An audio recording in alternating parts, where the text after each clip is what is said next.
What's up, everyone? This is Eric Scott from Aero Personal Training, and I'm coming back at you with another Things I Wish I Knew When I First Started Lifting. So today is going to be a natural progression from the last Things I Wish I Knew video on program hopping, and you can find it up here somewhere. So we're going to focus today on logbooking. Wanting to make sure that you're making progress in the gym, and logbooking is a great way to do that. You're progressively overloading not only with more volume, more load, more intensity, all that good stuff to make sure that you are getting where you want to go in the gym. You're making those gains. So, what exactly is logbooking? Logbooking, in its most basic sense, is keeping a record of your sets, your reps for all the exercises that you're doing. You're probably asking yourself, Eric, why do I need a logbook everything? I love going to the gym. I know my squat PR from 2 years ago. Of course I can remember what I did in the gym last week. Can you? It happened to me all of the time. I was like, oh, I know exactly what I'm doing. I know what weight, how many reps I need to get. And that was totally wrong, especially for my smaller muscles. It'd always come down to delts and biceps and triceps, and I'd be sitting there saying, shit, dumbbell preacher curls, did I do 25s or 30s last week? Did I do 8 reps? No, I think I got 9 or 10. Yeah, it was definitely 10. And that's the point of the logbook. You're not sitting there between sets thinking, what do I need to do to improve from last week? You can look at it, you can visualize, and you can see, oh great, I did 30s. Fuck yeah, we're getting stronger. And I got it for 9. Perfect. All right, this week I'm gonna stick with 30s. I'm gonna try to get 2 more. Great way to know that you're progressively overloading. Another reason why using a logbook can be so useful is your program is in there. Your coach gives you a program, you take the time to write out your own program, put it in your logbook, and then it's all in there. It takes all the guesswork out. Probably now thinking, okay, I get it. I probably should start logbooking. But how? What am I supposed to do? So I'm going to focus on 3 main ways. The first being good old-fashioned pen and paper.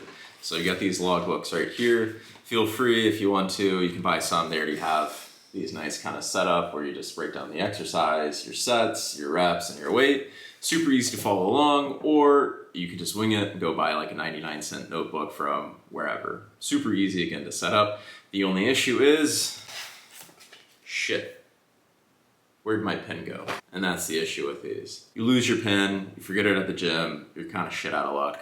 And that's just how it goes. Then you're scrambling home, trying to remember your whole workout, and you're back to what I talked about before. Did I do 25s or 30s on preacher curl this week? So, second way, logbook apps. There are so many different logbook apps out there, and it does actually make logbooking much easier and helps you be much more consistent.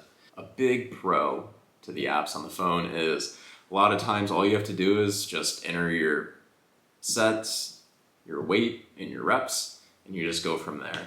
They're super easy to use. The only issue is a lot of times they're paywalled, so they only give you a certain number of workouts before they expect you to start paying. Or on the light versions, sometimes they're just pre-programmed workouts, so you don't really have a lot of options to individualize if you do have a separate program of your own. And on the light versions, they love to hit you with the ads. No, I don't want to buy your detox tea. Third and finally, and this is the one that I've actually used the most, and I've definitely been the most consistent with it, is the Notes app on my iPhone.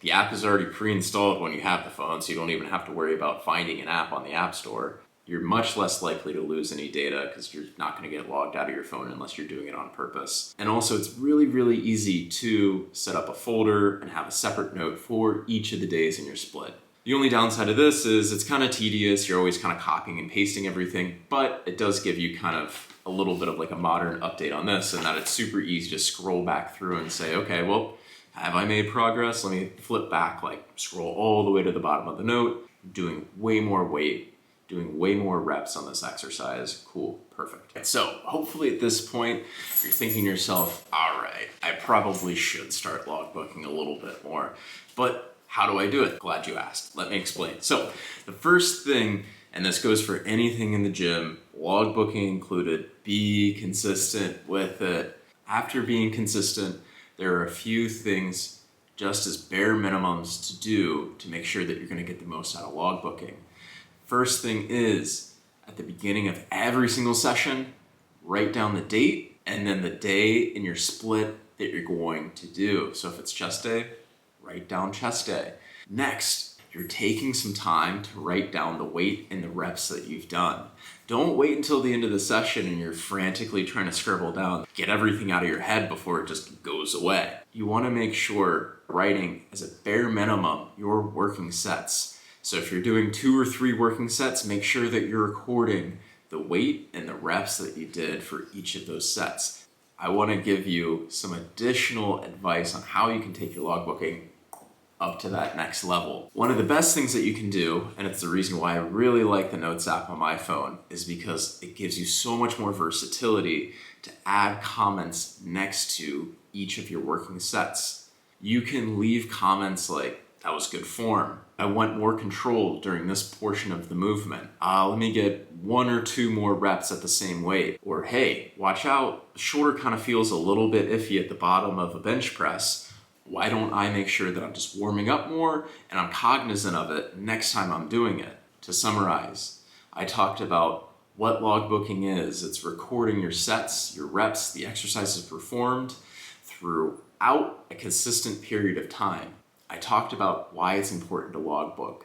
You want to make sure you're progressively overloading. I talked about different ways to logbook. It's kind of pick your path on this one. You can use pen and paper, some kind of logbook app, or the Notes app on your phone. And finally, I talked about how to logbook, making sure that you're being consistent over time, you're actually putting a little bit of effort into it, making sure that you're recording at the bare minimum your working sets with your weight, the reps performed, and then of course, make sure to check back if you haven't to take your logbooking to the next level. Again, thanks so much guys. I really appreciate your support so far. If you like this video, make sure to leave a like. If you didn't, a dislike. Make sure to subscribe, click that bell, and don't worry, I'll be back with some more.